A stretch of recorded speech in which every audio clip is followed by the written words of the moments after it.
Hugh Jackman, Wolverine, will be deposed. And I suspect that that might be making Ryan Reynolds extremely nervous, and I'll tell you why. They want the judge to agree to an attorney's eyes only designation to protect, as they term it, highly confidential information that could destroy the careers of the third-party people that are involved. Ryan Reynolds fired from Marvel say it ain't so. Yup. The man behind the Merc with a mouth is reportedly out after a major behind-the-scenes controversy first. There's the $400 million lawsuit involving his wife Blake Lively and director Justin Baldoni, and then a joke in Deadpool 3 that apparently crossed the line.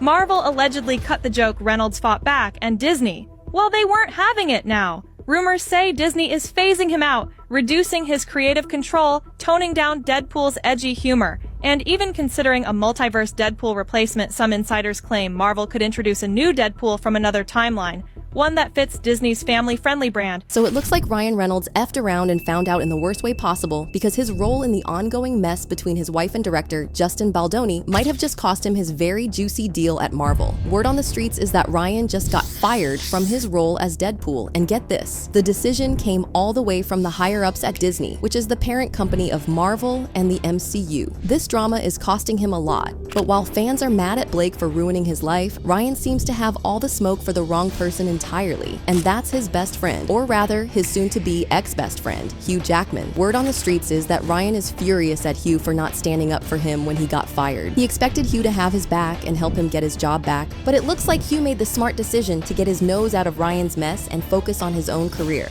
Well, Ryan is not taking this betrayal well, and it looks like this might be the end of his friendship with Hugh. But why on earth was he expecting Hugh to defend him? And does Hugh know something about this situation that we don't? Let's break this down. The wild part about Ryan Reynolds getting fired and getting smoked by fans is that the drama didn't involve him directly in the first place. The drama was between his wife, Blake Lively, and Justin Baldoni. But as the perfect husband, Ryan had to jump in to save his wife, and he ended up losing a very lucrative gig as a result. Now, I'm not saying that he shouldn't have defended his wife, but given how guilty Blake looks, there are so many different ways that he could have handled this that didn't involve this kind of public scandal. If you're wondering why on earth Disney would get involved in this beef and even fire Ryan over it, it's because all artists who sign contracts with Disney or their subsidiaries like Marvel have to sign a morality clause. For context, a morality clause is a contractual provision that essentially allows a party to terminate an agreement, such as an employment contract, if the other party engages in any sort of scandalous or offensive behavior. Companies often use this clause to fire employees who have acted in a way that puts the company in a negative light. These clauses use especially vague language such as public disrepute, humiliation, contempt, scandal, or ridicule, which in effect gives the company freedom to terminate a contract if the other party does anything to make them look bad. Disney is known for having one of the strongest and strictest morality clauses in Hollywood, and let me tell you, those people do not play around when it comes to that clause. What's more, it was reported that Disney recently updated its morality clause to include some new terms. According to an insider, the new language allows the studio to terminate for any act or omission that could cause Disney to incur public disrepute or may cause offense to the community or any substantial group thereof. Because the terms of the clause are very vague, it means that Disney can pick and choose how they interpret what they believe to have brought public disrepute to the company, and we have seen this work so many times. Y'all remember ABC News anchors Amy Robach and TJ Holmes and their scandalous affair? ABC is a subsidiary of Disney, and Amy and TJ got fired from their jobs less than a week after news of the affair broke, even though they were both consenting adults who got involved. That's not all, because Halle Bailey also suffered as a result of the morality clause. Even though she didn't get fired, it was reported that Disney deliberately refused to push her for any major awards for her role as Ariel in The Little Mermaid because she got pregnant out of wedlock. There were reports that she was supposed to be at least nominated for an Oscar for the song Part of Your World, but Disney refused to push or support her because she was an unwed mother, which does not align with the company's values. So yeah, it's not crazy to think that they would let go of Ryan, because this chaotic drama between him, Justin, and Blake has been going on for a little too long, and the company execs were no longer comfortable with it because it painted them in a bad light. That's not the only reason he got fired though, because Justin also filed a motion in court accusing Disney of helping Ryan bully him using Disney's platform. He claimed that the character, Nice Pool, that was introduced at the end of Deadpool vs. Wolverine, was meant to mock him. According to reports, Brian Friedman sent a legal letter to Marvel boss Kevin Feige and Disney CEO Bob Iger, accusing Reynolds of taking direct direct aim during the segment. In the scene where Reynolds plays a Deadpool variant, Nicepool, he says, "Where in the God's name is the intimacy coordinator?" To top it off, he praises Lady Deadpool for snapping back after having a baby while remarking feminism. Baldoni reportedly believes it was a meticulous swipe at him for touting himself as a feminist during It Ends With Us promotions. Friedman's letter demands Disney and Marvel keep all documents relating to or reflecting a deliberate attempt to mock, harass, ridicule, intimidate, or bully Baldoni through the character of Nicepool. It also hints at potential legal claims like interference with contracts and civil extortion. Now, we don't know if the motion is going to stand up in court, but Disney hates being dragged into this type of mess, and they reportedly took it out on Ryan. And get this, there have been reports that Ryan already had some issues with the network before now because of his very high rates that run into millions of dollars. It was reported that Ryan got paid about $30 million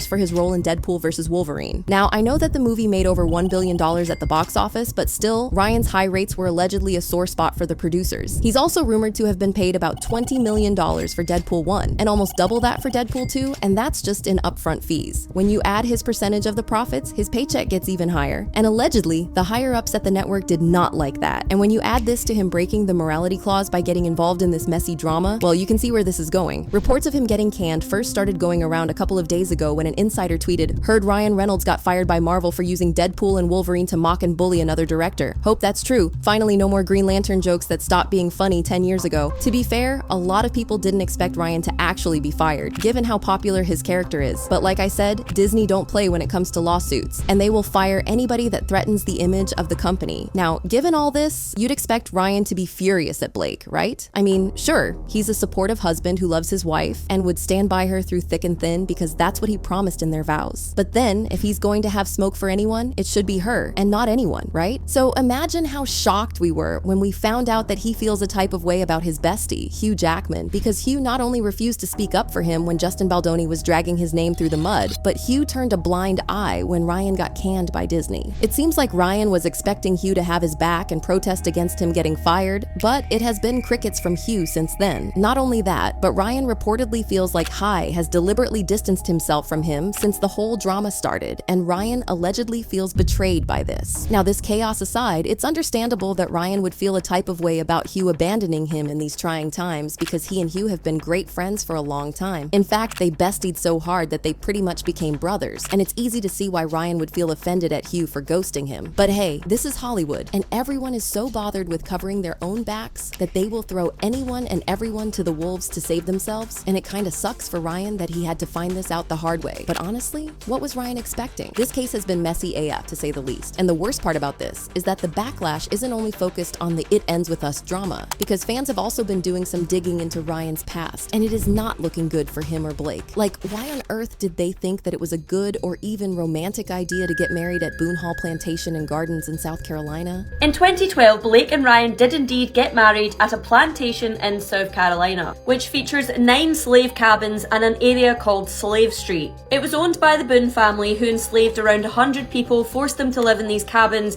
and made them work on the plantation. It was then taken over by the Horlbeck family, who at the time purchased both the plantation and the enslaved people. The enslaved people were then forced to work for the Horlbeck's brick company, and it's recorded that each enslaved person was forced to make 1 brick every 3 minutes for 365 days a year. Boone Hall has 9 slave cabins in total, which have been preserved so that people can come along and be educated about the horrors that Black Americans faced. Plantations like the Boone Hall Plantation are a very dark reminder of slavery and the horrors that are tied to that history. But still, Blake and Ryan thought it was cute to get married there? Yeah, it explains why fans are now giving them the side eye. All of this brouhaha around Blake Lively right now made me want to revisit the plantation wedding controversy because I don't think it's been explained well in the media. So Blake and Ryan got married at the Boone Hall Plantation in South Carolina in the United States. This plantation appeared in the film The Notebook as the main character Allie's family's summer home. Now, plantations in the USA and other former British colonies in the Americas have a dark history. To make a long story short, in the early 17th century, English settlers were offered large plots of land as a reward for exploring these uncharted territories, which were the Americas. These plots of land were cultivated to produce agriculture and eventually became plantations. To maintain the plantations, settlers bought people from West Africa and trafficked them to the Americas, where they were enslaved and used as free manpower to enrich the settlers. After the Civil War in America, the plantation system essentially collapsed, partially because of the end of all that free labor. Now, in the modern era, some of the plantation homes that remain were transformed into historic sites for people to visit and learn about.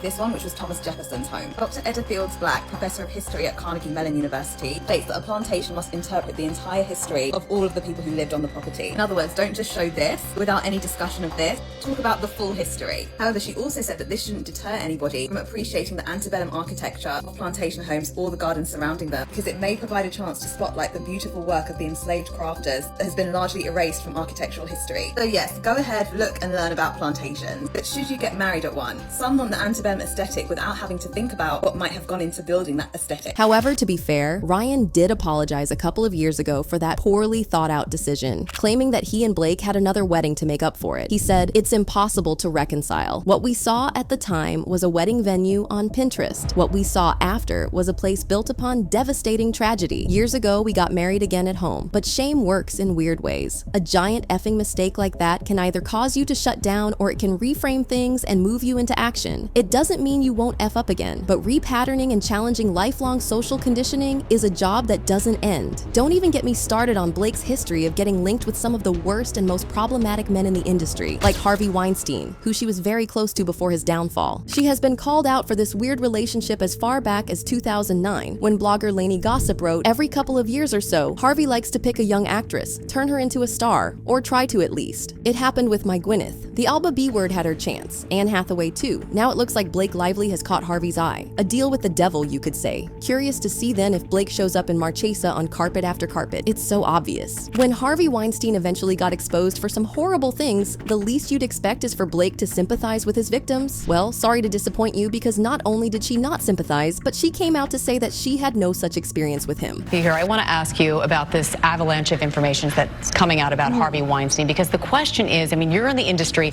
How do you think Hollywood moves on from this point? How do you think it can seize this moment and turn it into something positive? I think it's important that we acknowledge that this isn't just Hollywood. This is so much more global, and it's not just, oh, guess what, this is what's happening to women suddenly. This has been happening since the beginning of time, but now people are finally talking about it. And I think that that's what's important, is that where I never had experiences like this with Harvey myself. I only had positive ones with him, but but that goes to show where, you know, you don't always see what's going on behind closed doors. So I think that when people come forward, that your bosses, you have to acknowledge it. You know, there have been moments where I've come forward, where other people have come forward with things that just feel little and you're not sure. But when your bosses tell you that this is not a priority to them, then you think, okay, well then this must not be that big of a deal. Maybe what I'm complaining about isn't really that big of a deal. And it is. And you're right, that's every single workplace. Yep. But wait, there's more. Blake definitely turned heads when she made the controversial decision to collaborate with Woody Allen, a choice that had people talking for all the wrong reasons. Back in 2016, she took on a role in his film Cafe Society, which ended up being one of his final movies before Hollywood finally distanced itself from him due to the deeply unsettling allegations against him. And let's not pretend Blake was clueless about his history, because by that point, the accusations had been public knowledge for years. She knew exactly what had been said about the way he allegedly mistreated his stepdaughters, yet she still went ahead and worked with him anyway. What really had people side-eyeing her, though, wasn't just her decision to star in the film, but the fact that she openly defended it. Instead of acknowledging the controversy, she doubled down, insisting that working with Woody was a positive experience for her. It was a bold move, to say the least, and one that left many questioning where she truly stood on the matter. To make matters even messier, Ronan Farrow, Woody's own son, put Hollywood on blast with a powerful article in The Hollywood Reporter titled "My Father, Woody Allen, and the Danger of Unasked Questions." In it, he called out the industry for continuously giving his father a pass, despite the serious allegations against him. Naturally, since Blake had chosen to work with Woody, people wanted to hear her thoughts on the piece. But instead of tackling the issue directly, she sidestepped it completely. Rather than addressing the deeper concerns Ronan raised, she chose to play it safe and offered a response that felt more like a carefully worded PR statement than a real opinion. She said, "I came home and went to bed at whatever time we finished. I haven't been in it, so I don't want to speak on something I haven't read. I think that's dangerous. It's definitely something that, being at the festival, the media these days, you come to a film festival about film and people talk about all different types of things. You know, that can be definitely tricky to navigate, I'm sure. I don't want to speak about something I haven't read." In another interview, she stressed straight up defended him, saying, "It's amazing what Woody has written for women. It's very dangerous to factor in things you don't know anything about. I could only know my experience, and my experience with Woody is he's empowering to women." So yeah, this mess with Blake and Ryan goes deeper than just Justin Baldoni's allegations and lawsuits, because fans are digging, and the more they dig, the more they find out. And let me tell you, it is not looking pretty for them. As I said before, Hollywood is a dog-eat-dog world, and it's not surprising that Hugh Jackman chose to distance himself from this mess, because who needs to be involved in this type of drama? But do y'all feel like Hugh did the right thing by distancing himself from Ryan, or do you think that he should have stuck by his friend and shown more solidarity? Also, do you think that Disney was justified in firing Ryan, or did they go too far? I want to know y'all's thoughts about this, so drop your thoughts about this in the comments, then check out this next video.